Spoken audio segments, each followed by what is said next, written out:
Hola a todos, ¿cómo están? Soy Natalia Mayo, soy artista, activista, productora y soy directora del Festival Risco en San Pablo.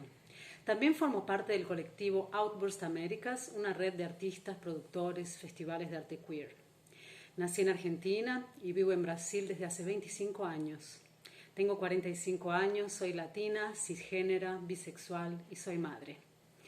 Estoy participando en este encuentro junto con Ruth McCarthy, gran amiga, aliada, una hermana realmente, para compartir algunas experiencias sobre arte y activismo o artivismo, como a algunas personas les gusta llamarlo.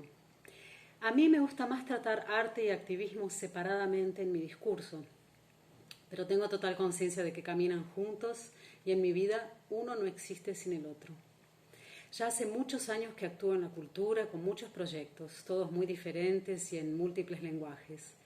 Pero hoy les quiero contar sobre un proyecto en especial que tuvo un impacto enorme en mí y en Brasil.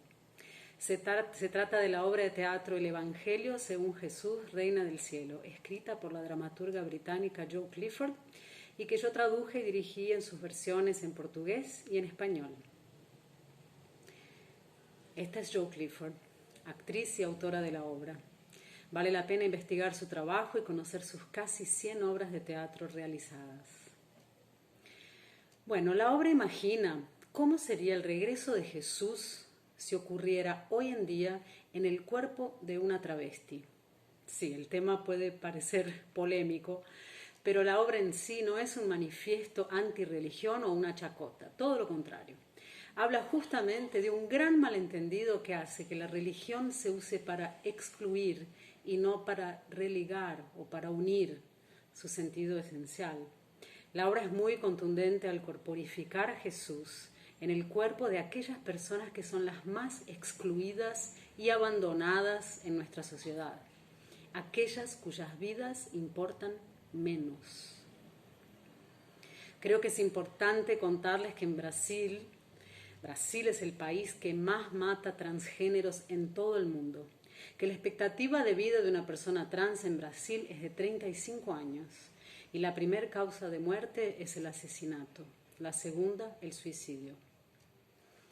Bueno, la obra fue muy difícil de producir.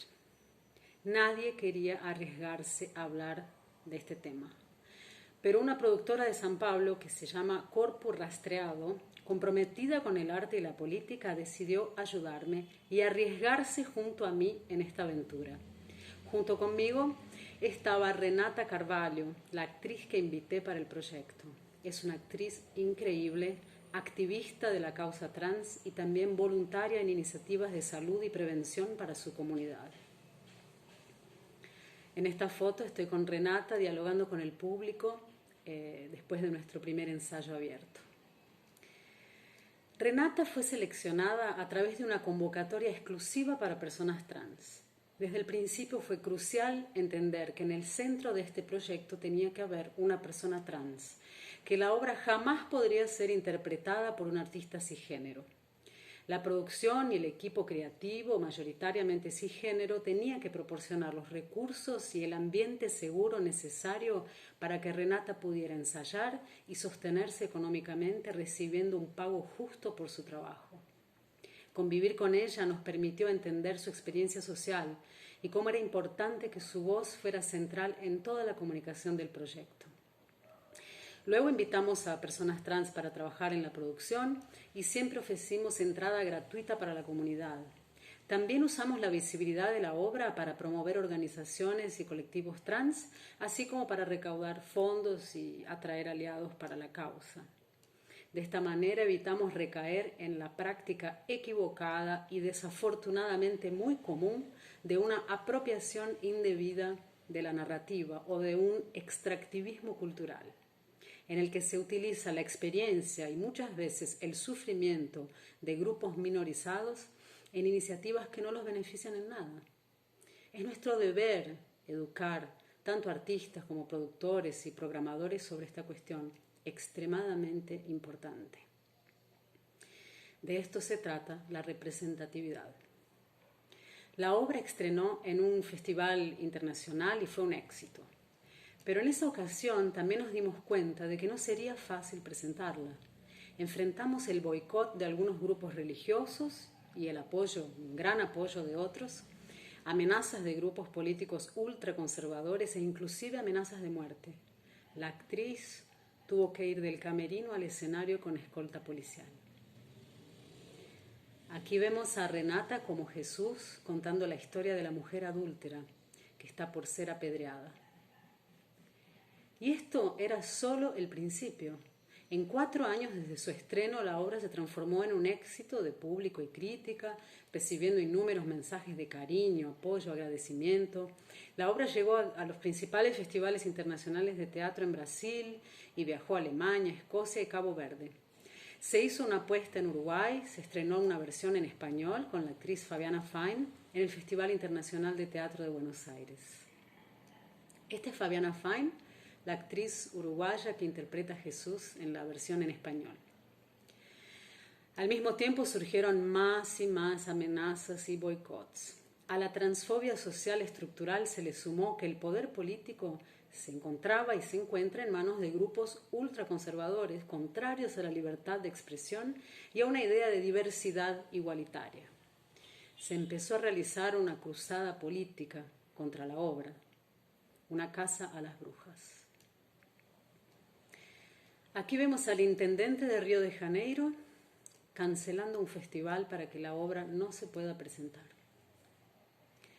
Pero al mismo tiempo otro fenómeno sucedía. Gracias a la enorme visibilidad de la obra y a su poder en desenmascarar la hipocresía y las tendencias antidemocráticas de algunos sectores de la sociedad, empezó a surgir un movimiento por la representatividad trans en el arte y la cultura, siendo Renata, la Reina Jesús, su principal representante y defensora.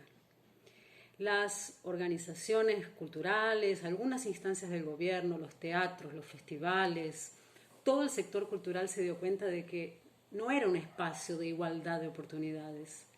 Y la obra demostró el enorme poder de transformación social que representa tener a un artista travesti en el centro de las atenciones y ocupando los espacios de poder del arte. La obra colaboró fuertemente con la transformación de la mirada social sobre esta identidad. En esta foto vemos a 2 artistas trans brasileñas reconocidas divulgando la campaña por la representatividad trans en el arte. La identidad travesti es esencialmente latinoamericana y tiene mucha fuerza en Brasil. Muchas travestis no se identifican con la palabra transgénero. La consideran higienizadora, como si borrase la subjetividad de su experiencia. Desgraciadamente es una comunidad estigmatizada, asociada a la pobreza, la prostitución compulsoria, la adicción y la muerte. Son personas privadas de derechos y de acceso a la educación y a la salud. Es por lo tanto un gesto político reivindicar esta identidad, que muestra la cara más cruel de nuestras sociedades. Sin duda, el hecho de trabajar con una actriz y activista travesti fue el motivo principal de la censura. Censura. Esa palabra que no deberíamos tener que enfrentar en gobiernos democráticos. Pero la verdad es que hubo censura, censura judicial, cuando, por ejemplo, un juez abiertamente transfóbico decidió que la obra era una abominación y que no se debería presentar, sin nunca haberla visto, claro. Llaman abominación, en definitiva, al cuerpo travesti, que no merecería estar en un escenario contando su historia. Y yo me pregunto, ¿cuántas veces se ha representado a Jesús sin causar tanta indignación?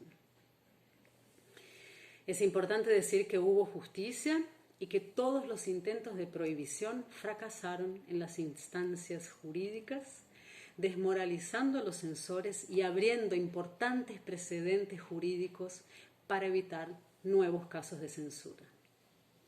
La obra se presentó 300 veces o más para plateas que suman casi 300.000 personas.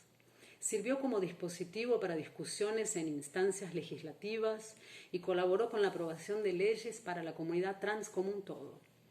Fue estudiada en más de 20 trabajos académicos en política pública, salud pública, arte, teología, teoría queer, feminismo, artes escénicas y, como dije antes, transformó irreversiblemente al sector cultural en Brasil. En esta foto vemos una presentación en la Catedral Anglicana de San Pablo con la presencia de 12 líderes religiosos que dialogaron entre sí y se unieron a favor de la obra y contra la intolerancia. Esta otra imagen es la fila para ver el espectáculo en Río, que luego de censurado en un festival se realizó en un espacio independiente. Pero los ataques continuaron cada vez peores, sobre todo con el aumento de la validación oficial de los discursos intolerantes. La censura tuvo un punto culminante cuando, durante un festival en el interior del norte de Brasil, el espacio donde se estaba presentando fue atacado con una bomba. Hubo que revisar al público porque podría haber opositores armados infiltrados. Había planes de asesinar a la actriz, que se presentó con chaleco antibalas. La policía militar se mantuvo dentro de la escena durante toda la presentación. Por motivos de seguridad, no voy a mostrar imágenes sobre estos acontecimientos. En ese momento decidimos parar, por una cuestión de seguridad y porque tantos ataques estaban afectando nuestra salud y nuestro bienestar. La obra ya había tenido un gran impacto y mucha gente la había visto. Teníamos una sensación de misión cumplida. Desde entonces la presentamos en raras ocasiones y sobre todo en el exterior. Esta imagen fue un acto en la Asamblea Legislativa de Río de Janeiro para discutir los episodios de censura y presionar a las autoridades por el respeto a la libertad de expresión. Mirando hacia atrás, hemos dejado un legado. La obra nos transformó en lo personal, en lo social y en lo político. Ya no se habla de cuerpos trans sin los cuerpos trans presentes, con su propia voz, dueños de su narrativa. También hubo un cierto poder de cura y micropolítica. Sabemos que la obra sensibilizó a nuestro público y tenemos hermosos relatos de familias reconciliadas, personas que lograron salir del closet, situaciones abusivas interrumpidas, empoderamiento para ser artista, espacios para contar la propia historia. Este es nuestro público en Recife, norte de Brasil. Y si la sociedad todavía no es como la imaginamos, no es aún justa e igualitaria, con esta obra y su jornada tenemos la seguridad de que la estamos construyendo, poco a poco, con riesgos, con integridad, con conciencia de género, clase y privilegio, con aliados, con aliadas, con aliades y con mucha fuerza para seguir. Muchas gracias. This one's coming to an end. There's a new voice calling, and you can hear it if you try, and it's growing.